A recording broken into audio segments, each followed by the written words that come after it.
Have you told your friends that you see ghosts? Oh, absolutely not. Gina Rodriguez returns in Not Dead Yet. I'm back, baby! Who is up? Oh, she's the obituary writer. And Brad Garrett joins the brilliant ensemble cast. Titan, Maverick, Titan of all Mavericks. These are all words used to describe me. Not Dead Yet. Season premiere. Tonight, 8:30, 7:30 Central on ABC. And stream on Hulu.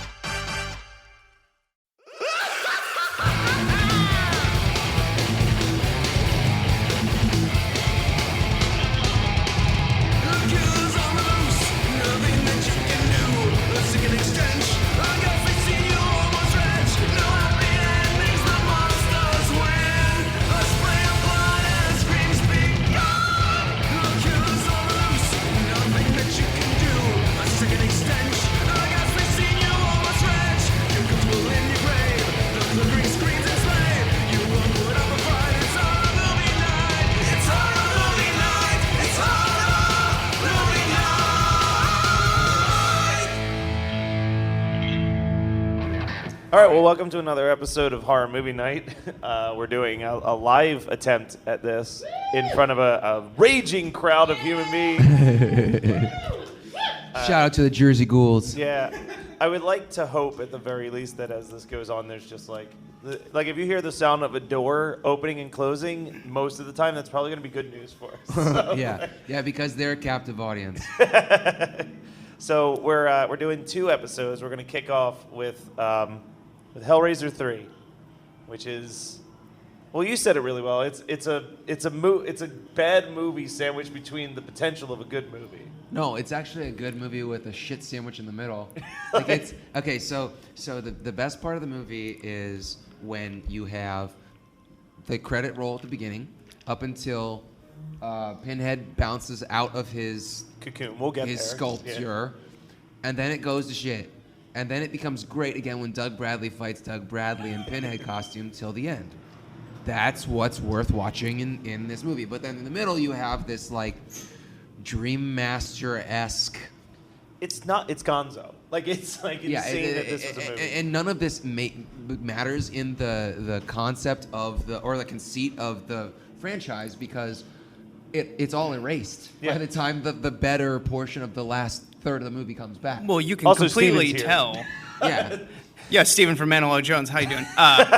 You can completely tell this is written by multiple people, and they just And kind they're of all like 12. they just glued together the story. They're like, and that will work. Put it on VHS. Well, the movie starts off with the opening of every Tales from the Crypt episode, where it's just like a dark alley that's supposed to be an art show, and like a guy makes an art purchase from a shady character. Like that is literally 50%. A homeless man. Yeah, a homeless man who owns this art shelter.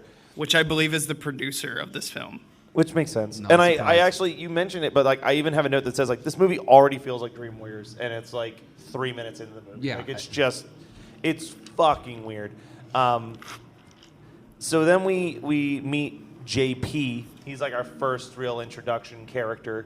He's the guy who runs this place called the Boiler Room, and he buys a statue that's called the Pillar of Salt. That's going to be in his. You think it's going to be in his club? It's just like hanging out in his bedroom. Yeah, like he he's spent like, an "I've got exorbitant so amount of much-" money. Yeah, he gives this guy a huge wad of sweaty money, and then the guy like grabs his hand and is like, "Take pleasure in this purchase," and he's like, "Sure, I will. I'll just have lots of sex with lots of ladies in front of this weird statue." Yeah, and that's the part that feels like Tales from the Crypt. And then we go to like Joey the reporter, and then it's just like straight Dream Warriors bullshit where she's just walking through an abandoned hospital, and like it's just this creepy ass abandoned hospital, and then they just run in with one patient, and it's like the fucking Dream from Pee-wee's Big Adventure where they're like wheeling the bike in, like it's Yes. just this guy Oh my with, God, like, it is just like chains that. dangling off of him. Yeah, and she gets like scratched by a chain for no reason. Like those It chains never are, like- comes up again. Yeah. No, and like her leg's fine. I have one note from this scene: whips, chains, yo-yos, and a head explosion. Yeah. Oh, the head explosion is so good. It's pretty good. Like Yeah.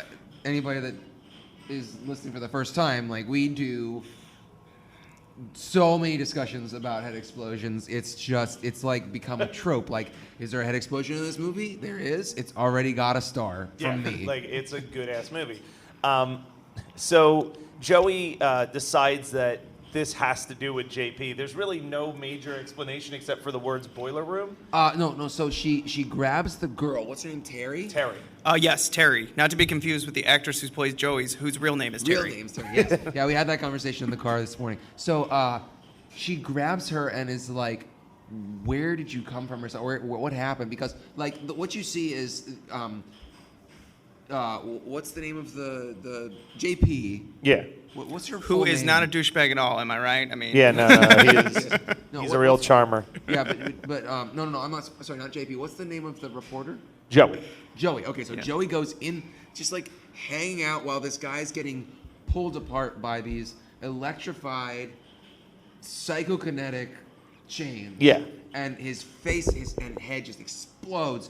And then she goes and finds the girl, and she's like, "Where were you?" And she's like, "We were at the boiler room." Yeah, And I went to the boiler room. I don't even know him. Yeah, like, and that's how she gets there. And so they go to the boiler room, which is the most 1993 bar it's of fantastic. all time. Like But do whips you remember and what chains Joey and- says to the bartender? Because she just goes, Yeah, "Hi, yeah. I'm looking for a pretty girl." Yeah, and he's like, "Yeah, over there." Yeah, you want to talk to JP? Yeah, It's like, yeah, he's like, wait, what? Whoever Does he's banging every right now is the pretty girl. does every girl just gravitate to his shitty haircut? Like, what is it? Well, we really shouldn't talk about his shitty haircut without discussing our shitty haircut because it's very similar.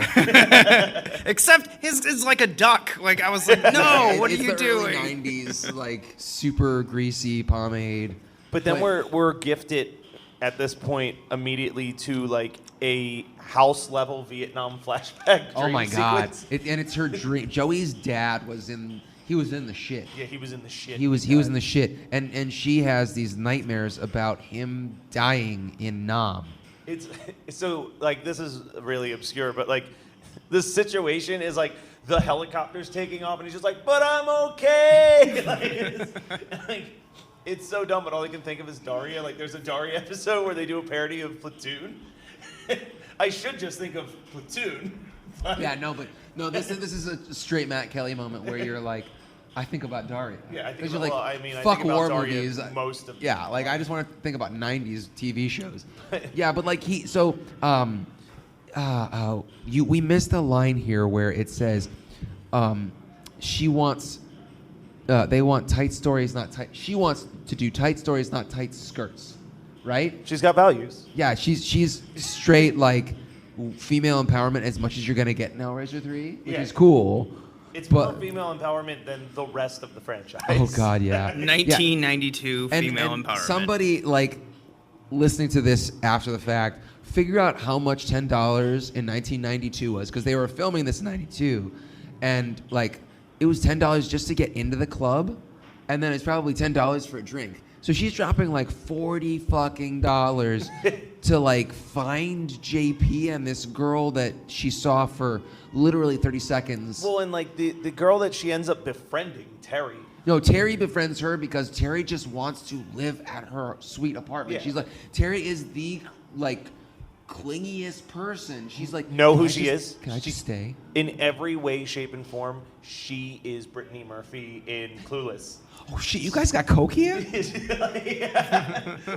No, I said Brittany Murphy, not Mark Wahlberg.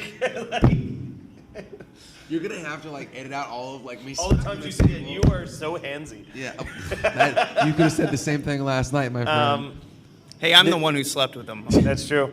JP is attacked by a rat, and it's the funniest fucking thing I've ever seen in my life.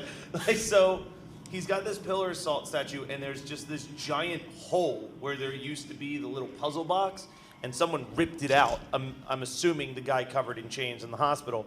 And he's like staring at the hole, and then he just sticks his hand in it, and it turns into like a straight Chris Farley like 95 like comedy for a split second. Where he's just like, "Ah!" Like, I was actually like, I'm surprised that's the appendage he stuck in the pillar of salt. Because like he's this sticking guy his is, dick in everything. As soon as he did has it. no like reason to not stick his dick in this because it's probably the cleanest thing his dick has been near.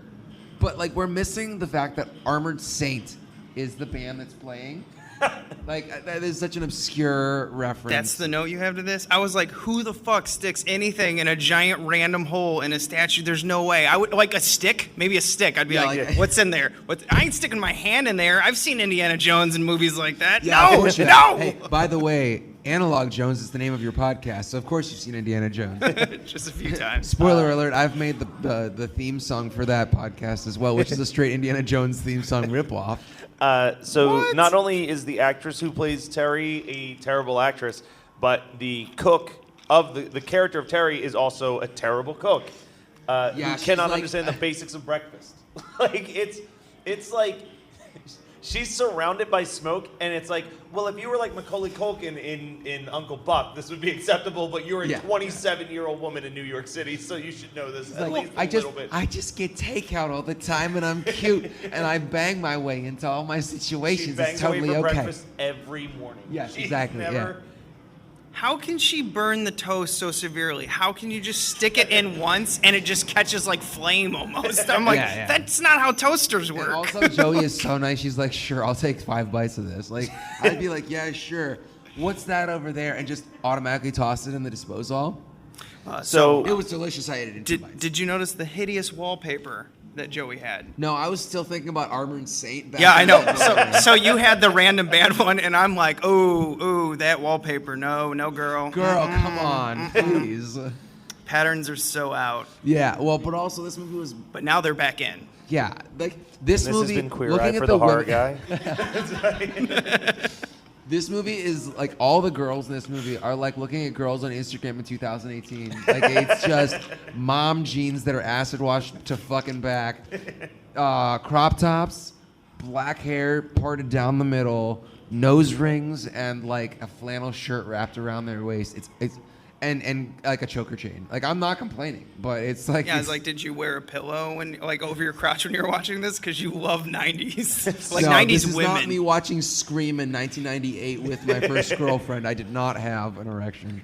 So it's during the awful breakfast scene when Terry reveals that not only did she used to date JP, but she's the one that like showed him where the statue is. So she takes her to this place that apparently has been closed for months, according to some guy who's just dragging a dog.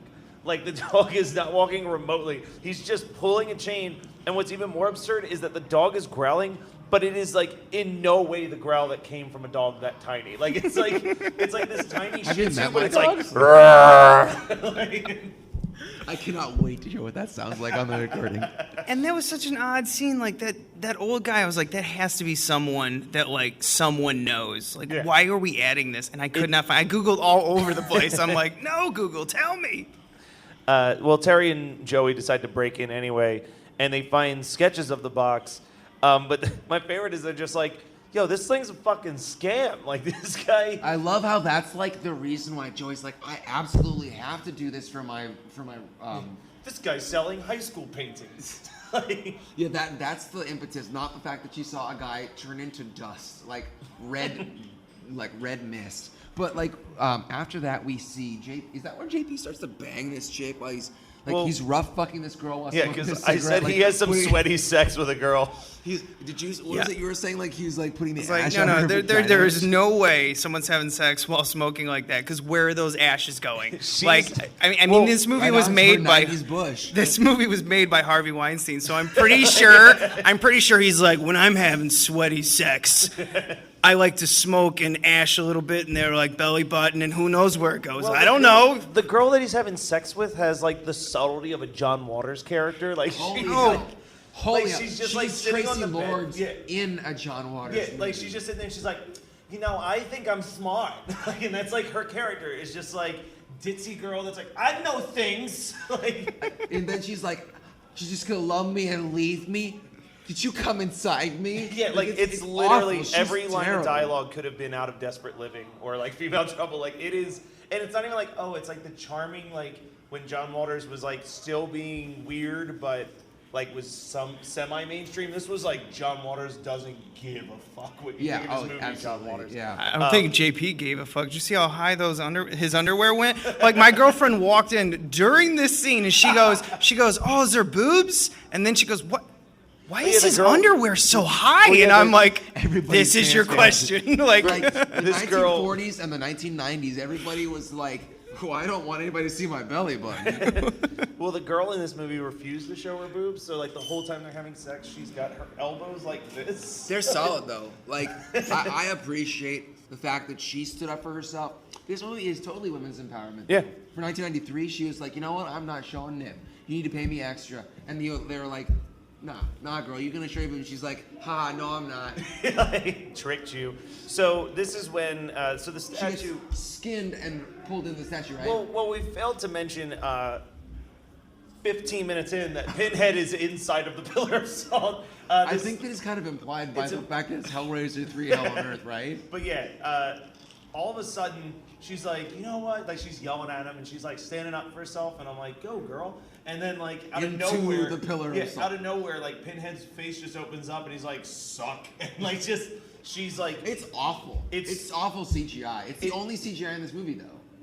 And it is on par with the exact same thing happening to, what's his face in Buffy when Willow fillets him. Yeah. It's the exact same quality. But the thing is that they had 4 years, at least. No, they might have had 6 years to get their CGI right for Buffy, and it's still awful. Same exact quality. I have a note. I went through so many emotions during this, like, this skinning scene because the CG's terrible, but then you look at the makeup of, like, the flesh, and it's, like, gorgeous. Yeah. And then it just sucks her all the way in. I was like, oh, you ruined that scene. And Like, there's everything's like just gone in a flash. There's like a split second, she's like Winnie the Pooh trying to get some honey. Like, there's just like little legs popping out of Pinhead's mouth, and then she appears inside the pillar. Yeah. I mean, and also that makes you wonder, like, okay, so the history of this pillar is that, and Kirsty comes in, and I know I'm jumping ahead just a little bit, but like, this is when shit gets real stupid, so we can jump around a little bit. So Joey finds she finds out that this sculpture was made by an insane person at an asylum, right? See, I don't quite understand. But she finds these, like, so Kirsty is in an asylum talking about the sculpture being made. I don't think she made it, but somebody else made it, and like, she finds this videotape, and Kirsty is like, it's made by a madman, and it houses the essence of Pinhead, because at the end of 2, he's dissipated. That's what I'm saying, like, he's back together. So, how has he been sucking in souls? Because it probably started out with just the box and Pinhead, and then he's amassed all these souls. That's why he's powerful. And is this when because she watches the video a couple times? Is this? I forget if the first time is when human version of Pinhead keeps popping up, and he's That's like, in her dream. He's like, pay attention. Oh, yeah, you're right. And then she rewinds, and it's mysteriously not there. I'm like, you just saw somebody get ripped apart by chains. Why are you confused and surprised by these things? Like, this is the least shocking thing that's happened to you this whole movie. And so, like, we're getting into the part where Pinhead busts out, or does he require one more sacrifice? He requires one more sacrifice, because I want to get to this thing that happens before that sacrifice. So Joey has a cameraman named Doc, who's important with later a on. gigantic phone. Yeah. He's like, speak. Yeah. But he also, I have this one note, and it doesn't really pertain to anything coming up, but it just says that Doc talks as if he's winded from a brisk run every time that he has a line of dialogue. It's because he smokes 2 cigarettes before every scene. It's Doc. And he smokes in his bed later on in the movie, and I was like, that's the grossest thing I've ever, like, anytime in a movie. And it wasn't after sex where you're like, oh, that's romantic, you know, or something. If he's just by himself, ash on his chest, he's like, Joey, You just got done oh no, I masturbating. don't have to come get you. Okay. I watched some really good Cinemax. I got to smoke a cigarette in bed. So here's what happens. I'm looking ahead at my notes now, I remember. So the girl gets eaten, and then JP just has like a casual conversation with Pinhead, and it's He's just totally over it. Yeah. And Pinhead explains that JP murdered his parents and took their fortune. Yeah. I There's am a lot of remembering. exposition from this So, filler. okay, we're at the point where this movie goes off the rails for 35 minutes. So, like, Pinhead, it's kind of like Pinhead takes over. It's very similar to the first Hellraiser, where you've got a entity telling another person, you need to feed me more bodies so I can become whole again, and I'll give you everything you ever desired. And simultaneously, thank God for JP and Pinhead making life easy. This is when Terry hears the voice message that's supposed to be for Joey, saying that she's going to get, like, relocated, and, like, Terry gets all pissed because she was like, oh, you can move in with me, we can be gal pals forever, and she's like, you said we would hang out, you're moving, you bitch. Like, Terry has something tying her to New York where she can't also just fuck off with... It's called Tons of Guys That Will Give Her Room and Board for Her Body. So she immediately goes to JP, and, like, JP's trying to feed her to the statue. That's right. But, like, Oh, Pinhead's and the just like, yo, statue fuck feeds. that, you're cooler than JP. Feed him to me, and I'll give you the ability to dream. Because there's a subplot that's... Well, Oh, yeah, somehow she he's doesn't passed dream. out by the statue. I don't remember what happened, but he's She passed out she and hits him. at this point I was just like, whatever. Let's kill people. And Well, and so he's like lucky knocked down. for you, so- that happens in about 5 more minutes. and he gets knocked out, and then he's like, I'll give you whatever. She just like Pushes- drags she, him. like, he's like, good enough. You know, and so he consumes JP.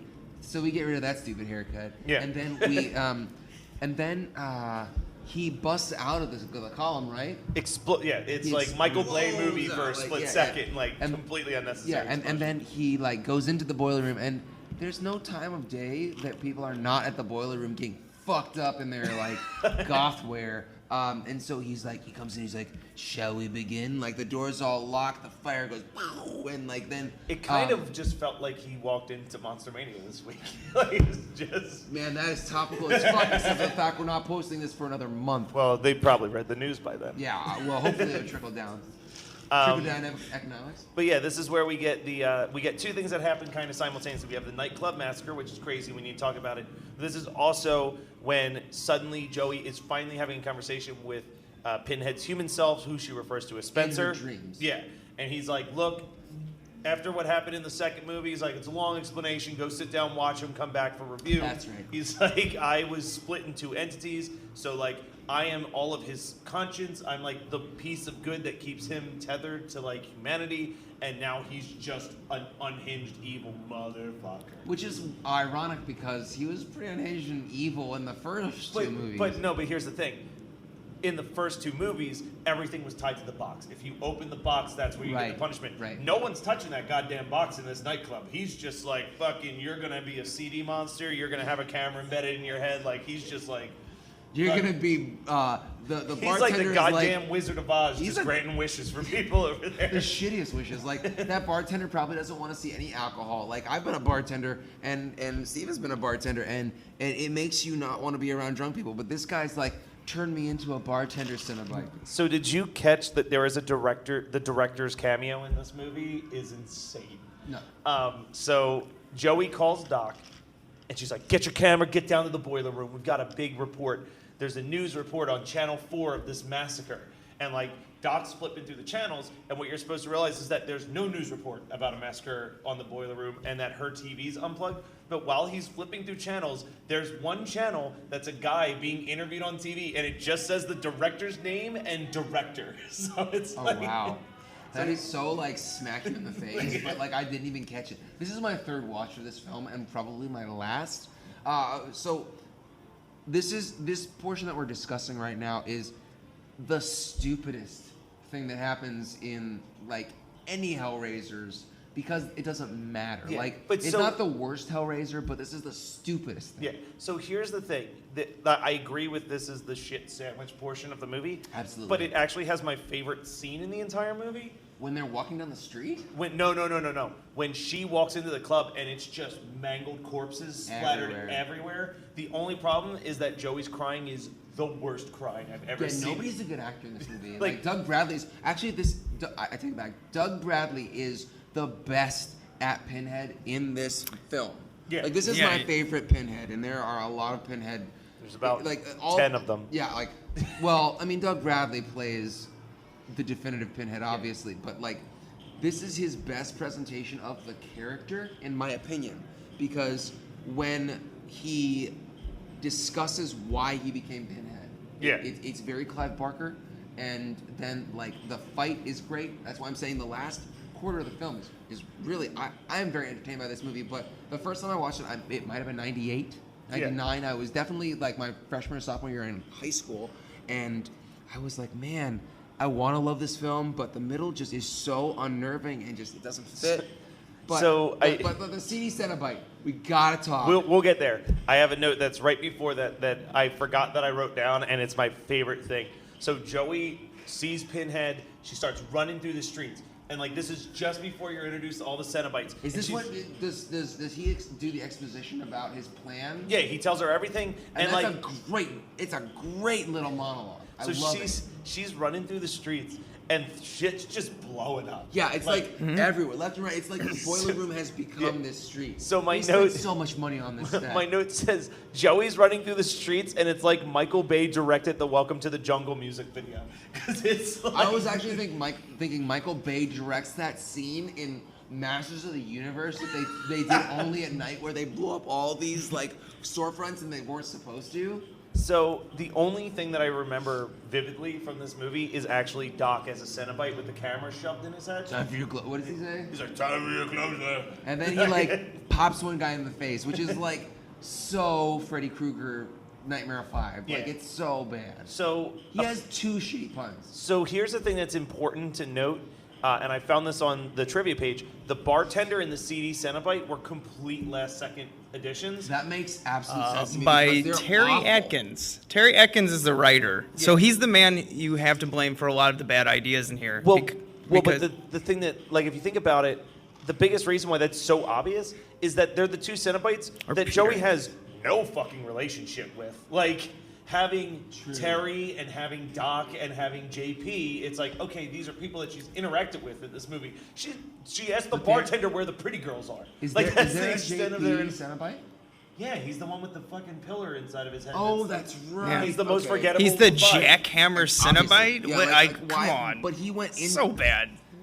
It makes no sense. There are four new Cenobites in this movie. Yeah. And they all get erased.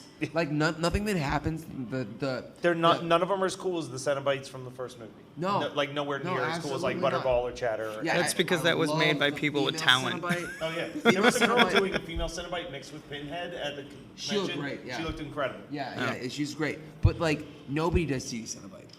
You know how sweet CD Cenobite would be if it's so obscure that like the most obscure thing I saw today was a woman dressed up as Jamie Lee Curtis's character in season 2 of Scream Queens, Teen Munch, as a doctor at the CURE clinic.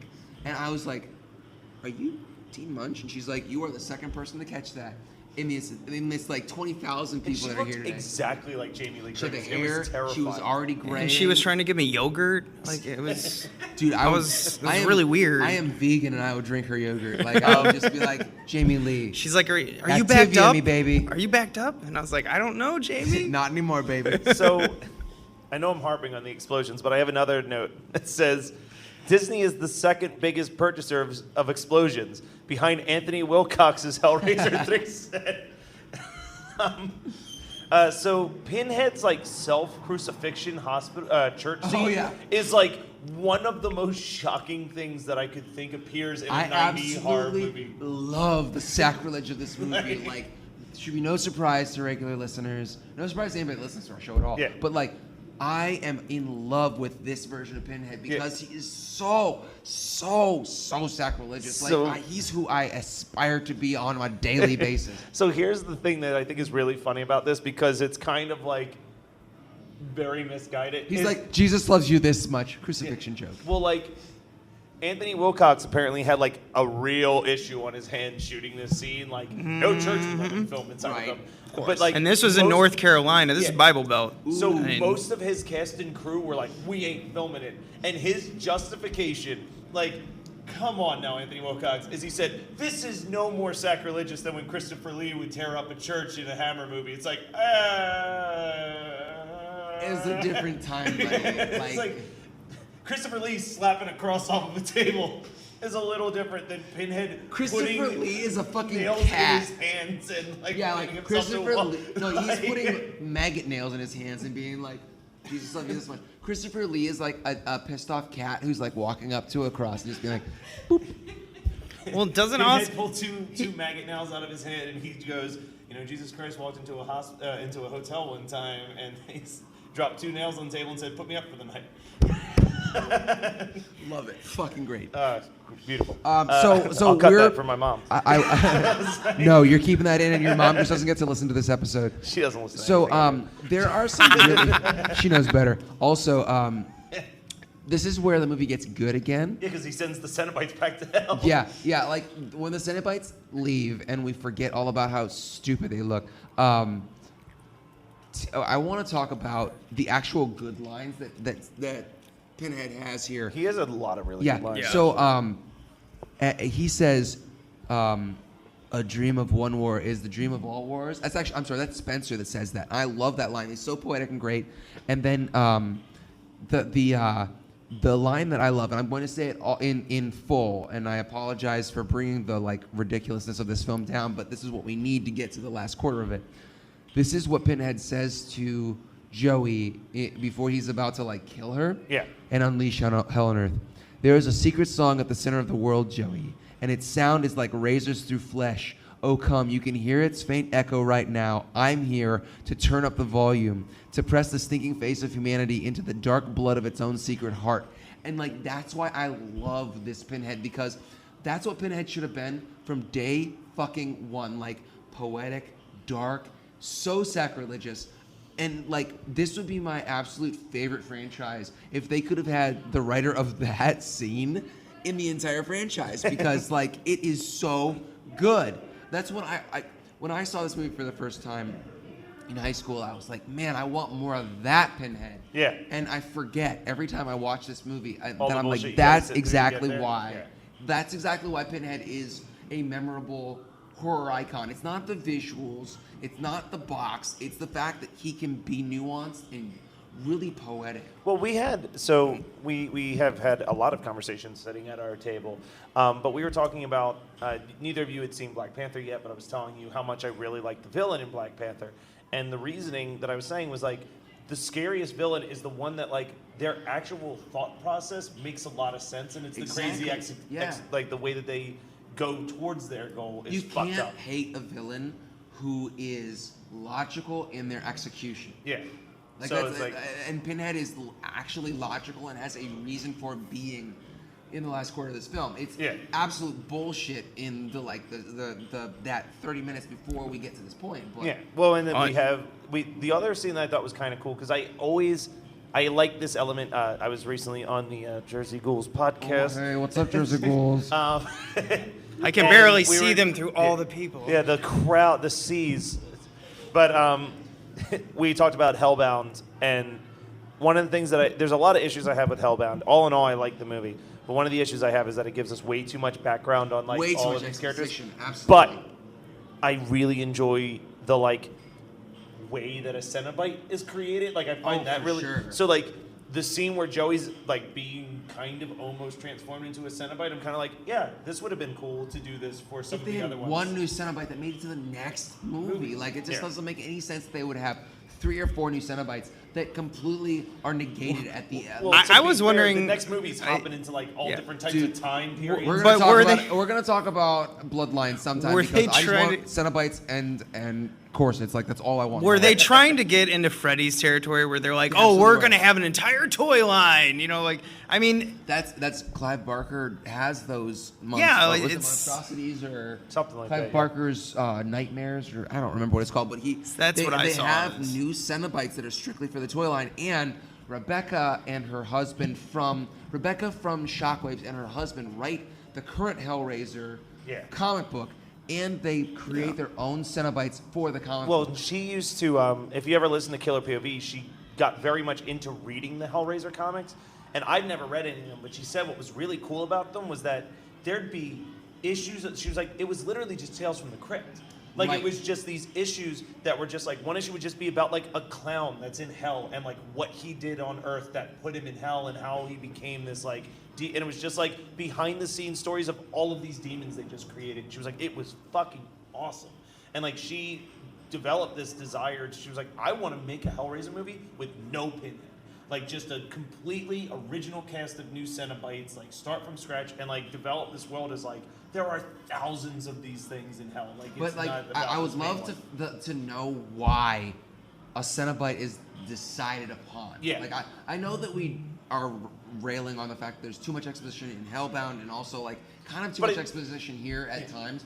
But I like being given enough rope with which, well, not enough rope, enough of the explanation so that my mind can wander. Yeah. You know, like that's the thing, what you left makes no Cenobite room cool. for guessing. See, I really had no problem with all the exposition. It was just when it came down to the Boba Fett character, you know, these Cenobites, where it's like, this just has to be cool. The CD Cenobite was developed by a person who's completely out of touch. He's like, you know what kids like? CDs. I've seen it. discs. I get my kids these CDs for Christmas, Look, if you're and trying to I'm imply that thinking we CDs weren't shove popular in 1993, shove you were them in sadly this. mistaken. We shove them in this guy's head, and we We sell give them him- as toys. We're gonna Yeah, make a yeah. fortune. Well, Yo, Also, are you this makes- tell me that you wouldn't have bought a CD Cenobite Walkman that you like pop the face down and Dude, if the CD Cenobite spat CDs out of its face. yeah. Holy Instead he shit. just throws them. Yeah, like why is if they went in his mouth and his mouth is shaped like a CD player, like hey, if you can hear this, this is what my mouth would sound like if I was a CD Cenobite. Yeah, but like, why is he throwing them like an idiot instead Well, the of bartender Cenobite shakes up a drink and spits fire. Why would There's no in between there. Like, yeah, like, He doesn't drink it. And, like, And he has barbed wire in his head. That was the part where I'm like, okay, so alcohol, fire, I get it, but why is he wrapped in barbed wire around his head? because he's a bartender. Hey-oh! wow. Thank you. Good night. I wanted to say though that somebody gets a fishhook chained to the boob, and I think it's Joey. Probably. Ooh, that looks so painful. I don't remember why I wrote this, but I have terrible CGI at the very end.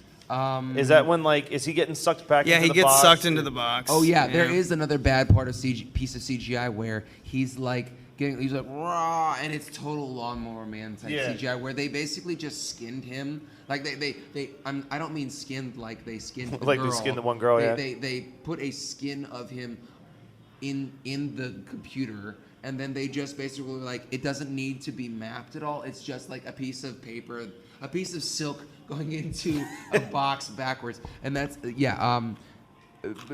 guy gets a CD to the nose. We missed that part. Yeah. I have actually all in caps, all hail CD Cenobite.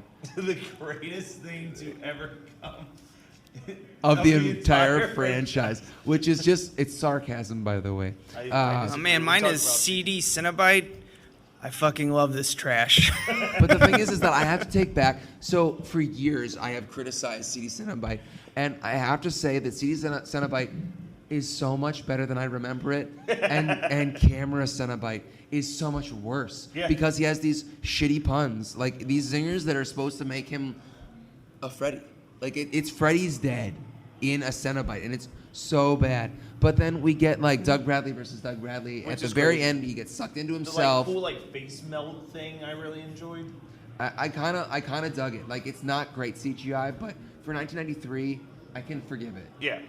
But then Joey gets out of the box, and she buries the box inside some wet cement, and then for some reason the site of this office, all the interior is designed exactly like the box. That's to be never visited again. I love that though. That's actually my favorite part of the movie is the fact that the box controls people in a radius. I love that as like this very subtle world building as far as the box and the Cenobites work, where the I'd be box alright if lives they on. did an office, in an office building, just all hell breaks loose inside of it. Because That's it's what built within the Bloodline box. should have been. It Yeah. absolutely should have been that. But like the box lives on in the minds of architects because in Hellbound, the main character that creates Cenobites is called the Architect. Yeah. And so it's like this really, really subtle, almost imperceptible callback to Hellbound because it's the Architect and Architects. Yeah. But it's not explained enough that anybody but except us, Yeah. would ever make that reference. That is not how I took that because this was only the second Hellraiser I've ever seen. I saw 1, 3, and then I watched 2. So I took this as evil corporation. Sucking away from the land. You watched Mayhem a couple I was just like, that's how I took this. And I almost looked at it like it was a lawyer's firm. Absolutely. Yeah, Who's the most evil person? A lawyer. Yeah, that's how I took it. I was like, oh. Who deals with all of your sins? A lawyer. But Absolutely lawyers. I think we're taking too much time to focus on this element, and we're taking away from the fact that immediately after this, Motorhead Hellraiser starts playing, and I'm like, yeah! Great song. Absolutely great song. Best song except for Armin Saint on the soundtrack. Probably. I mean, Armin Saint did 2 scenes for nothing. I'm positive that they got paid jack fucking shit to be in this movie. It's like when Cannibal Corpse is in Ace Ventura. Oh, they did that because Jim Carrey was like, I like Cannibal Corpse. But I think that's all we have to say about Hellraiser. We went 3. way more in depth on Hellraiser 3: Hell on Earth than anyone ever should. No, so I think this is a good time to wrap it up unless Steven has One some more closing note. words. So Bob Keane was the makeup effects man for this, and he got nominated twice for a Saturn Award in this year. And I just funny to see what he lost 93? to in 1992. So it was Bram Stoker's Dracula was up, Batman Returns, Candyman, which he also did. Death Becomes Her, Hellraiser 3, Hell on Earth, Highway to Hell, Star Trek 4, The Undiscovered Country, and their winner was Batman Returns. Are you serious? Over Death Becomes Her? Hey, That blows my mind. I didn't vote. Yeah. I mean, I was 10. So I didn't. We were both 10. Steven and I were 10. We found out that this weekend that we are so close in age. I was 7. God, I was probably beating the shit out of you in fucking Horse at the time. Yeah, that That's time the I game. visited Ohio.